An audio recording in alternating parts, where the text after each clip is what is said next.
Hi there, my name is Tim Warner and I'm the host of the Inform IT Certification Reference Guide at Pearson. Thanks for joining me on this OnCertification screencast. This one is entitled Test Taking Skills Clinic, the ISC Squared CISSP exam. Our agenda for this screencast is, first of all, I'm going to share with you my recipe for IT certification exam success. This formula has been culled over a dozen or so years of my taking certification exams, writing certification exam test prep items, and just studying exam psychology. Hopefully you'll find my recipe useful. We'll then introduce our source text, and we'll study two practice questions, focusing in particular on test-taking skills that really you can apply to any IT certification program. Finally, I'll provide you my contact information such that if you have any questions, you can reach me directly. Now, what is Tim's recipe for IT certification exam success?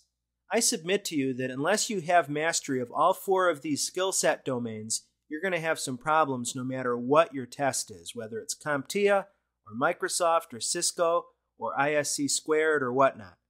First of all, you need to know the relevant theory under consideration. Second, you need to have some hands-on experience with the relevant technologies.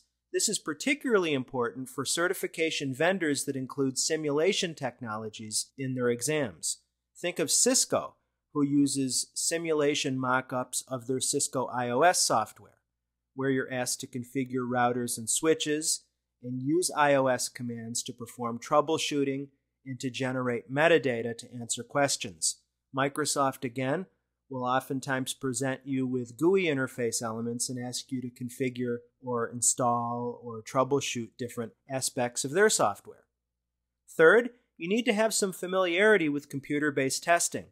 It's one thing if you're fresh out of high school or college using Scantrons. Frankly, I don't even know if those are used anymore. It's another thing to be familiar with taking an exam on a computer. It's a different animal. Finally, you have to have possession and mastery of test-taking skills. Basic exam psychology. I've said it before, I'll say it again. I've seen a lot of people walk into an exam smiling and come out crying, even though they had a really good grasp of the subject matter and the practical understanding of the technology. Because they didn't know what traps to look for in the wording, maybe they read too much into the items, maybe they didn't read enough into the items, maybe they weren't correctly parsing the answer choices, they failed the exam. So that's really why I'm creating and why I'm doing these test-taking skills clinics, to show you some of those tricks of the trade. Our source text is from our Exam Cram line of books at Pearson. This one is called the CISSP Exam Cram 2nd Edition by Michael Gregg, published not too long ago as of this recording, March 10th, 2009. The book's available as a physical purchase, either through our website or through Amazon or barnesandnoble.com or borders.com, through your favorite bricks and mortar store, or if you're a Safari Books Online subscriber, you can read the book there as well. The author, Michael Gregg, has quite a write-up here. I apologize in advance for the small text. I'm not going to read it, but you can see that half of the first paragraph is a run of all these different certifications this individual has. The dude is quite widely published, has a great deal of experience, and what's most impressive about him, to me, of course, is that he's a fellow trainer, that he gives back. In fact, let me read this last little bit here. I think it stands out pretty well. It says, although audits and assessments are where he spends the bulk of his time, teaching and contributing to the written body of IT security knowledge is how Michael believes he can give something back to the community that has given him so much. I like that. It's very well stated. Let's look at our first item here. What is the most important item to consider when examining biometric systems? Now remember, we're not so concerned with the content here. We're looking at the strategies that go into tackling these different items. Now my friend Sean Harris, who's pretty much the CISSP guru, has vetted these items, or at least in general terms, and told me that this is a written exam. You're actually not taking the CISSP as a computer-based exam, so in a sense, the CISSP is a mild exception to the recipe I gave you earlier in the screencast. But the way these choices are structured, at first glance they'd cross your eyes. because they appear to be repeating a pattern and kind of make you go, who's on first? Crossover acceptance rate, crossover error rate, crossover acceptance rate, crossover error rate, lower the number, higher the number, lower the number, lower. You see what I mean? So I consider these A-B answer choices, and my best tactic for looking at these is to essentially cover up, literally sometimes putting your hand on the monitor or on the exam paper, cover up the right-hand side and first ask yourself just the first piece of each one, which of these is correct. You see what I mean? Are you looking at, in this case, crossover acceptance rate or crossover error rate? Well, in this case, the correct answer is crossover error rate. So we've immediately improved our chances of answering this question correctly to 50% from 25%. So we know we're looking at B and D. Next question, are we looking for a higher number or a lower number? So we cover over the left-hand piece, that's no longer relevant, and we can just analyze the right. And in this case, again, it's D. The lower the number, the better the biometric system.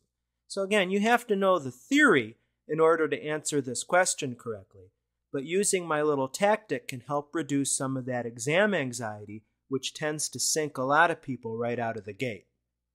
Practice question 2, which of the following best defines transaction persistence?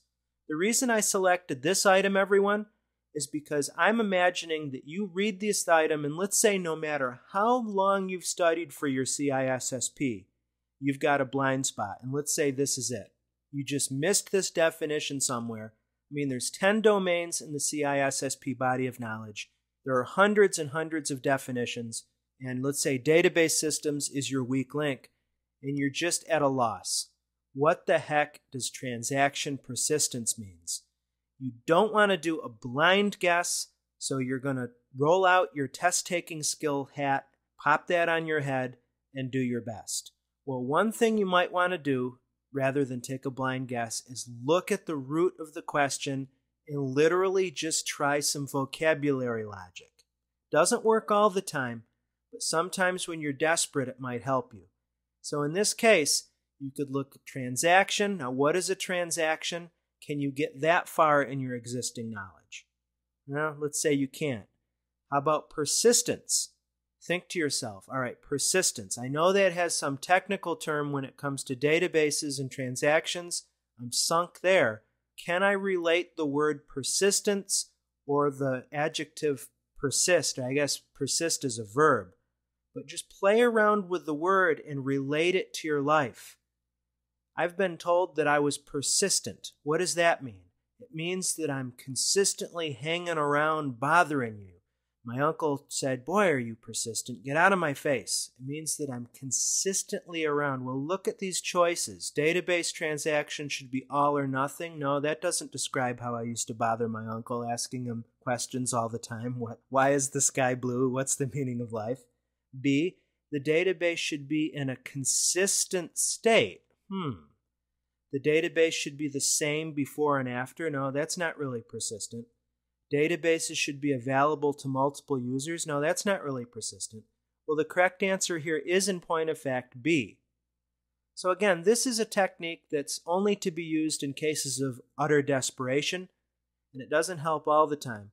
But sometimes if you've got a pretty good vocabulary, you can wind up reasoning to the correct answer, even if you don't know the formal definition of a term. My contact information is as follows. You can get me via email at timothy.warner@pearson.com, and here are my URLs. The screencast channel's home is informit/OnCertification. The content is mirrored at YouTube for easier lookup on your iPhone or whatever. I'm very active at Twitter, not so active at the certification reference guide lately. You're better off hooking up with me at Twitter. And like I said, if you have any questions, comments, concerns, send me email. Thanks very much for taking the time for watching this screencast. Appreciate it.